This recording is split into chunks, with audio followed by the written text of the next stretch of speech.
बोलिए 55/34 क्या है? नहीं तो बोलो 144/89 क्या होता है? ठीक है, मैं आपके लिए थोड़ा आसान कर देता हूं।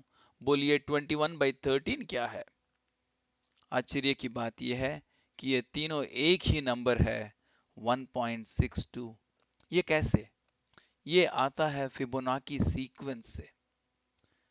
तो फिबोनाकी सीक्वेंस क्या चीज है? ये एक नंबर का सीक्वेंस है जहां हर नंबर उसके पहले दो नंबर को जोड़ने से आता है। तो इसे फॉर्मूला में इधर लिखा है कि f of n is equal to f of n-1 plus f of n-2। और पहला जो दो नंबर रहता है उसे हम एक रखते हैं, तो तीसरा नंबर बन जाएगा 2, क्योंकि 1 + 1 2 हो जाता है। और इसमें एक गोल्डन रेशियो करके एक नंबर रहता है जहां हर नंबर को उसके पहले नंबर से डिवाइड करने से आता है। तो ये ज्योमेट्रिक सीक्वेंस में कॉमन रेशियो कहते हैं, यहां पर इसे गोल्डन रेशियो कहते हैं। और अच्छी बात यह है कि ये नंबर ही 1.62 है।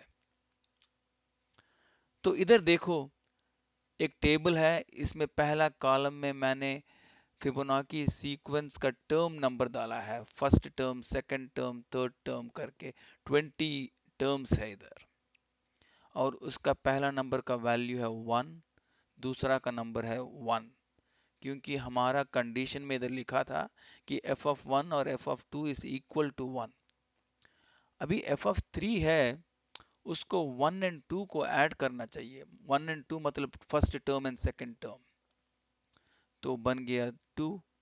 फिर f ऑफ 4 फोर्थ टर्म, क्या होता है कि सेकंड टर्म और थर्ड टर्म को जोड़ने से जो नंबर आता है वो हो गया फोर्थ टर्म, और थर्ड टर्म और फोर्थ टर्म को जोड़ने से बन गया 5, वो हो गया फिफ्थ टर्म। तो ऐसे क्या होता है कि हर दो दो नंबर को जोड़ते जाओ तो अगला नंबर मिल जाता है। तो ये है फिबोनाकी सीक्वेंस नंबर।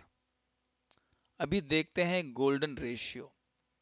तो हर नंबर को उसके पहले वाले नंबर से डिवाइड करो, तो डिवाइड करने से आपको मिलता है 1.62। तो ये बहुत आश्चर्य की चीज है, कैसे ये हर नंबर का रेशियो 1.62 आता है। तो इसके बारे में हम और सीखेंगे अगले स्लाइड में। अगले 2-3 स्लाइड में हम इसी के बारे में बातें करेंगे।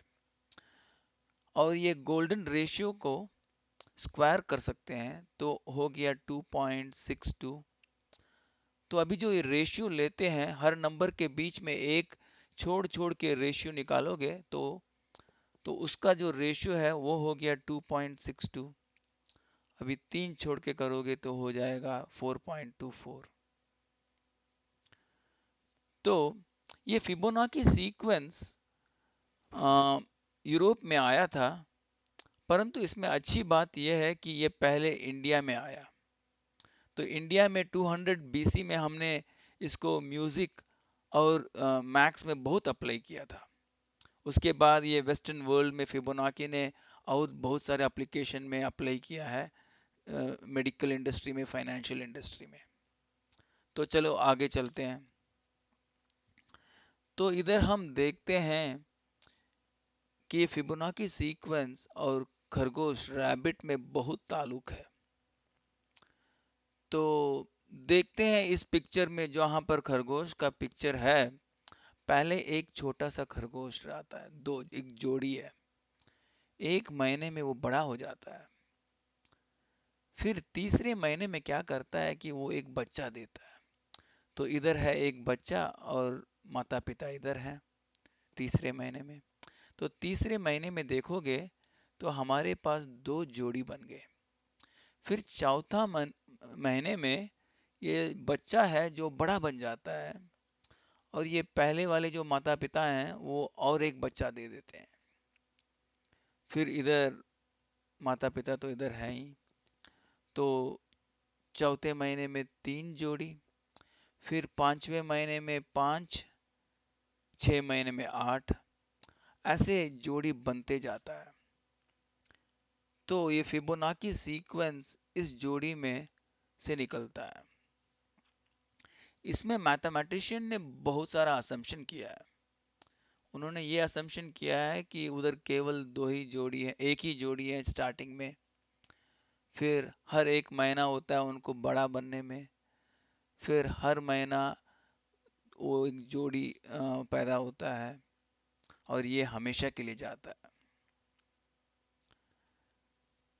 तो ये जो सिचुएशन है, ऐसा ही सिचुएशन बहुत सारी जगह में हो सकता है। तो देखोगे ये फूल, वो भी ये फिबोनाची सीक्वेंस के पैटर्न में निकलता है। एक है इधर पेटल, इसमें दो है, इसमें तीन है, इसमें पांच है। तो मुझे ऐसे लगता है जैसे ये खरगोश बड़े होने में एक महीना होता है, फिर पैदा होने में एक महीना होता है, ऐसा जो पैटर्न है वही पैटर्न इस फ्लावर के बड़े होने में होता है। तो वैसा होने से ये दोनों एक लॉजिक फॉलो करते हैं, और यही लॉजिक सनफ्लावर सीड में भी है, और ये पाइन कोन में है, और पाइनएप्पल में है। ये बहुत आश्चर्य की चीज है कि बहुत सारे पैटर्न ये फिबोनाची सीक्वेंस में है। बट मुझे ऐसे लगता है कि कई चीज एक्सीडेंटल है और कई चीज साइंटिफिक है। कहते हैं कि हमारे हाथ का जो लेंथ है वो भी फिबोनाची सीक्वेंस में आता है। मुझे लगता है कि वो एक्सीडेंटल है, परंतु बहुत सारी किताबों में उसके बारे में लिखा है। ठीक है, चलो, तो हम अगला स्लाइड को जाते हैं। तो इधर लेट्स डिफाइन ये गोल्डन रेशियो कैसे 1.61 होता है। तो पहले हमने फिबोनाची सीक्वेंस में सीखा है कि हर पहले नंबर उसके पहले वाले नंबर से डिवाइड करने से वो 5 बन जाता है। तो हम दो नंबर का रेशियो लिखते हैं इधर, एफ ऑफ एन और F of N minus one. तो ये बन गया 5, और F of N minus one divided by F of N minus two, ये भी बन गया 5। तो दोनों को लिख दो। उसके बाद हमें ये भी मालूम है कि इसका हम रेशियो हर नंबर को उसके पहले दो नंबर से जोड़ने से बनता है, तो उसको इधर डाल दो। उसके बाद इसे डिवाइड करने से 1 प्लस ऐसा बन जाता है, F of N minus two over F of N minus one. और यहाँ पर बन गया F of N minus one over F of N minus two. तो ये 5 है, तो ये बन गया उसका रेसिप्रोकल ऑफ 5। तो इसे लिख देते हैं 1 प्लस 1/5 इक्वल टू 5। तो इसको रीअरेंज करने से ये क्वाड्रेटिक इक्वेशन बन जाता है। और ये क्वाड्रेटिक का हम जब फॉर्मूला डालते हैं तो इसे इवेल्युएट करने से ये ऐसा बन जाता है, 5 इक्वल टू 1 प्लस और minus square root of 5 divided by 2। तो उसको सॉल्व करने से पॉजिटिव नंबर बन गया 1.618। ये है हमारा गोल्डन रेशियो। और एक नंबर छोड़ छोड़ के रेशियो बनाओगे तो बन जाएगा 2.618, और दो नंबर छोड़ के रेशियो निकालोगे तो बन गया 5 स्क्वायर 4.236। ठीक है, चलो अभी देखते हैं अगले स्लाइड में।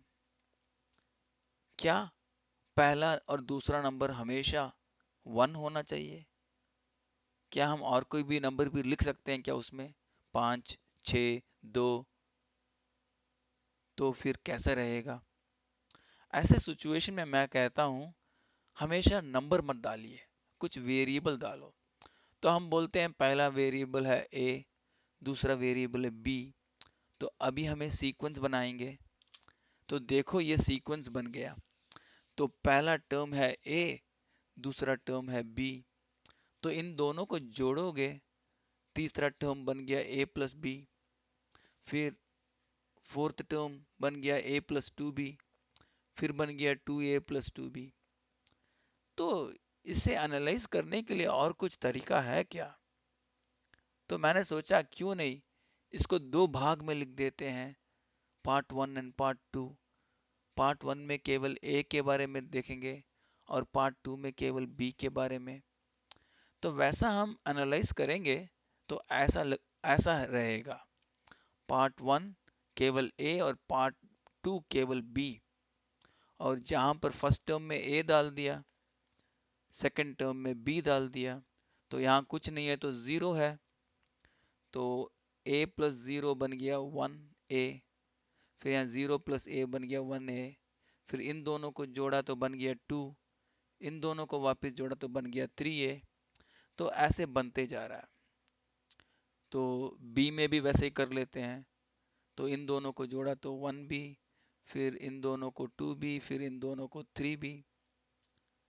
तो अभी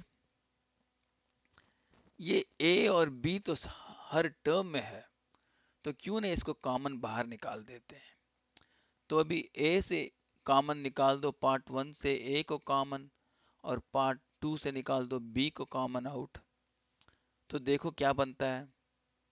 तो इधर बन गया दो sequence, F of N minus two है जो पार्ट वन का, और पार्ट टू का F of N minus one, और इधर बन गया एक सीक्वेंस, केवल ए को निकाला और बी को निकाला।